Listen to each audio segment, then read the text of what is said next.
Hello guys, welcome to Arun's YouTube. ഇപ്പോൾ കുറച്ച് നാളായി ഇരുന്ന് ന്യൂസ് കേൾക്കുന്നില്ലേ, ഇസ്രയേൽ പലസ്തീൻ സംഘർഷം എന്നൊക്കെ. എത്ര പേർക്ക് അറിയാം എന്തിനാണ് ഈ സംഘർഷമെന്ന്?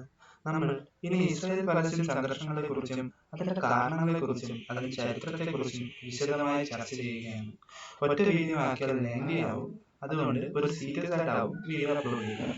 ഈ ചാനൽ ഇതുവരെ സബ്സ്ക്രൈബ് ചെയ്യാത്തവർ സബ്സ്ക്രൈബ് ചെയ്യുക, നോട്ടിഫിക്കേഷൻ ലഭിക്കാനായി ബെൽ ഐക്കൺ ക്ലിക്ക് ചെയ്യുക. So let's go to the video.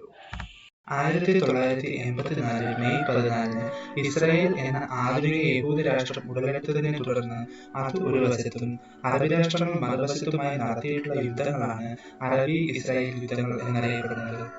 ഇസ്ലാമിക സംസ്കാരവും പാശ്ചാത്യ സംസ്കാരവും തമ്മിലുള്ള പൊരുത്തക്കേടുകളാണ് അറബ് ഇസ്രായേൽ സംഘർഷങ്ങളുടെ കാതൽ എന്ന് വാദിക്കുന്നവരുണ്ട്. എന്നാൽ മതാടിസ്ഥാനത്തിലുള്ള ഭൂമിശാസ്ത്ര വിഭജനങ്ങളാണ് യഥാർത്ഥ കാരണമെന്ന് വിശ്വസിക്കുന്നവരാണ് അധികവും. ഇസ്രായേലികളാണ് പലസ്തീനിലെ ആദിമ നിവാസികൾ.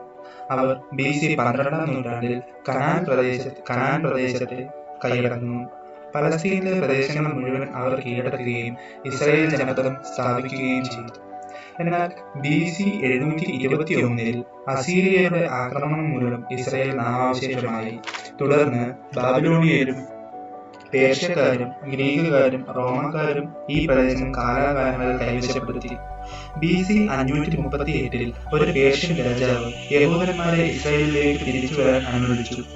AD 70 റോമാക്കാർക്കെതിരെ യഹൂദന്മാർ കലാപം തുടങ്ങിയത് മൂലം ടൈറ്റസ് ചക്രവർത്തി ജെറുസലേം നശിപ്പിച്ചു. AD 4-7 നൂറ്റാണ്ടുകൾക്കിടയിൽ പലസ്തീൻ ക്രൈസ്തവ സ്വാധീനത്തിലായി. പിന്നീട് അറബി ആക്രമണത്തെ തുടർന്ന് അവിടെ മുസ്ലിം ഭൂരിപക്ഷമുള്ള ഒരു ജനപദം ഉടലെടുക്കുന്നു. 1518 പലസ്തീനെ ആക്രമിച്ച തുർക്കികൾ 1917 വരെ അവിടെ ആധിപത്യം പുലർത്തി. BC 1050 മുതൽ BC 586 വരെ ഇസ്രായേൽ ആധിപത്യവും BC 332 മുതൽ BC 166 വരെ മാക്കബിയൻ രാജവംശത്തിന്റെ ആധിപത്യവുമായിരുന്നു ഇസ്രായേലിൽ. അറബികളും തുർക്കികളും 1947 മുമ്പ് ഏതാണ്ട് 12 നൂറ്റാണ്ടുകളിൽ പലസ്തീനിൽ ആധിപത്യം നിലനിർത്തിയിരുന്നു. തുർക്കി ഭരണത്തിന് കീഴിൽ പലസ്തീനിലെ അറബികൾക്ക് പൗരാവകാശങ്ങൾ അനുവദിച്ചിരുന്നു. എങ്കിലും അവർക്ക് സ്വതന്ത്ര രാഷ്ട്രമായി നിൽക്കാനുള്ള ആഗ്രഹമാണ് ഉണ്ടായിരുന്നത്. ഒന്നാം ലോക മഹായുദ്ധകാലത്ത് സഖ്യകക്ഷികൾ ഈ അഭിലാഷം തിരിച്ചറിഞ്ഞ് അതിനെ പരിപോഷിപ്പിക്കാൻ ശ്രമിച്ചു. തുർക്കിയെ ക്ഷീണിപ്പിക്കാനുള്ള നയത്തിന്റെ ഭാഗമായിട്ട് പാലസ്തീൻ അറബികളുടെ സ്വാതന്ത്ര്യത്തെ അംഗീകരിക്കാമെന്ന് നിർത്താൻ പുറപ്പെടുന്നു.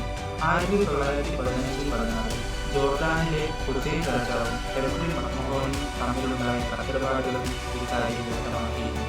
1918 ജനുവരിയിൽ ബ്രിട്ടീഷ് ഗവൺമെന്റ് നൽകിയ ഹോഗാർട്ട് സന്ദേശത്തിലും ഈ ഉറപ്പ് ആവർത്തിക്കുകയുണ്ടായി. 1918 നവംബറിൽ ഉണ്ടായ ആംഗ്ലോ ഫ്രഞ്ച് പ്രഖ്യാപനത്തിലും ഈ സൂചനയുണ്ടായിരുന്നു. തുടർന്ന് അറബികൾ തുർക്കികൾക്കെതിരായ ശീതീകരണ പ്രവർത്തനങ്ങൾ ഊർജിതപ്പെടുത്തി. 19-ാം നൂറ്റാണ്ടിന്റെ അവസാനത്തോടെയാണ് അറബ് ഇസ്രായേൽ സംഘർഷങ്ങൾക്ക് തുടക്കം കുറിക്കുന്നത്. 1917 തുർക്കിയുടെ ഓട്ടോമൻ സാമ്രാജ്യത്തിന്റെ തകർച്ചയോടെ തർക്കങ്ങൾ രാജ്യാന്തര ശ്രദ്ധ ആകർഷിച്ചു തുടങ്ങി. 1880-കൾക്ക് ശേഷം യൂറോപ്പിന്റെ വിവിധ ഭാഗങ്ങളിലുള്ള ജൂതന്മാർ അവരുടെ പൂർവിക ദേശമായ പലസ്തീനിലേക്ക് തിരിച്ചുവരവ് തുടങ്ങി.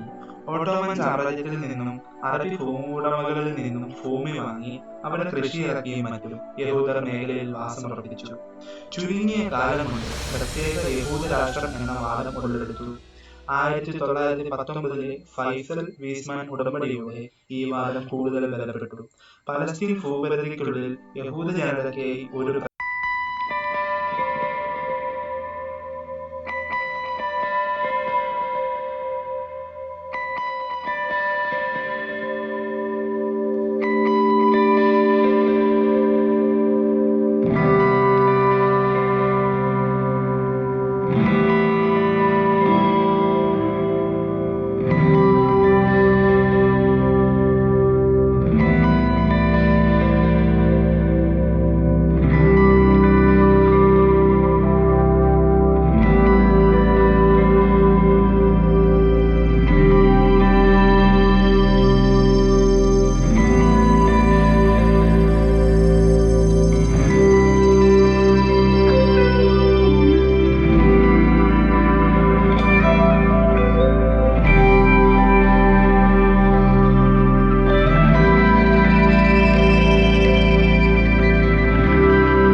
ഉപയോഗിച്ച് അറബികളെ അമർച്ച ചെയ്യേണ്ടി വന്നു.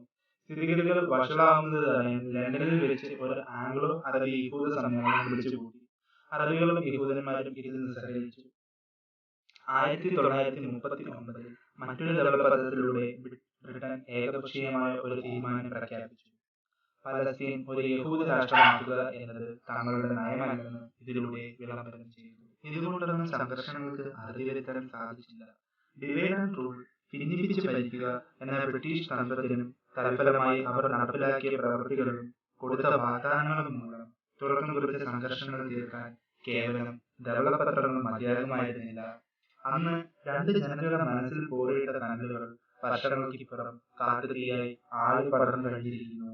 അതിന്റെ ചൂടേറ്റ് ലോകരാഷ്ട്രങ്ങൾക്കും യുണൈറ്റഡ് നേഷൻസിനും നിശബ്ദരായി നിസ്സഹായരായി നോക്കി നിൽക്കാനേ സാധിക്കുന്നുള്ളൂ.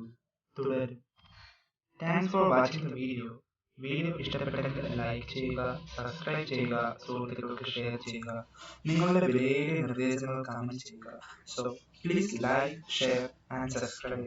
Till then, sign out from Alms YouTube.